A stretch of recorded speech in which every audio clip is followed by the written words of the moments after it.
জানুয়ারিতে Eden গার্ডেন্সে Bharat Pak match চলাকালীন গ্যালারিতে হাজির থাকতে পারেন দু দেশের রাষ্ট্রপ্রধানরা। প্রাথমিক স্তরে সিএবির সঙ্গে এই কথাবার্তাই হলো পিসিবি প্রতিনিধিদের। পাশাপাশি পাকিস্তান থেকে আসা ভিভিআইপিদের মধ্যে হাজির থাকতে পারেন ইমরান খান, জাহির আব্বাসরাও। দিল্লি চেন্নাইকে টেক্কা দিতে তৈরি কলকাতা। ৩রা জানুয়ারি ভারত পাক একদিনের ম্যাচে ইডেনে পাশাপাশি বসে খেলা দেখতে পারেন দু দেশের রাষ্ট্রপ্রধান। রবিবার রাতে এমন সম্ভাবনাই ভেসে উঠল পিসিবির প্রতিনিধিদের সঙ্গে জগমোহন ডালমিয়ার বৈঠকে। পুরনো ক্রিকেটার তো আছেন, এটা কথা হচ্ছে এখন, এটা তো এখন দু দেশের ব্যাপার যে পাক রাষ্ট্রপতি আসতে পারেন কিনা, কারণ ওই অনুষ্ঠানে ইতিমধ্যে ভারতের রাষ্ট্রপতির একটা আমন্ত্রণ রয়েছে। তো সব মিলিয়ে দেখা যায়। পাক প্রতিনিধিরা ইঙ্গিত দিয়েছেন ভারত সফরে কলকাতাতেই আসতে পারে তাঁদের ভিআইপি অতিথিদের সবচেয়ে বড় দল।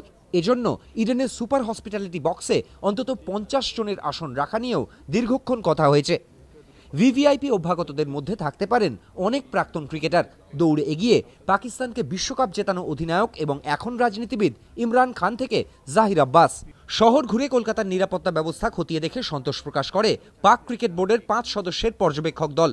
দুপুরে বাঙালি মধ্যাহ্নভোজের সঙ্গেই ইডেন ঘুরে দেখেন তারা। এর আগে লালবাজারে পুলিশের সঙ্গে বৈঠকের ফাঁকেই তারা খোঁজ নেন শহরের শান্তি শৃঙ্খলা নিয়ে। বৈঠকে ছিলেন সিএবি কর্তারাও। কলকাতার দর্শকদের মানসিকতাকে সবচেয়ে বন্ধুত্বপূর্ণ হিসেবে দেখছেন পাক প্রতিনিধিরা। ভারত পাক দ্বিপাক্ষিক ক্রিকেট সম্পর্ক এবং এশিয়ান ক্রিকেট কাউন্সিল প্রতিষ্ঠার ক্ষেত্রে বরাবরই মুখ্য ভূমিকা ছিল ডালমিয়ার। পাক ক্রিকেট প্রশাসকদের সঙ্গেও তার বরাবরের সুসম্পর্ক। তাই ইডেনে পিটারসেনদের টেস্ট পার্বণ মিটলেই আদা জল খেয়ে ভারত পাক ওয়ানডে নিয়ে পড়ছে সিএবি।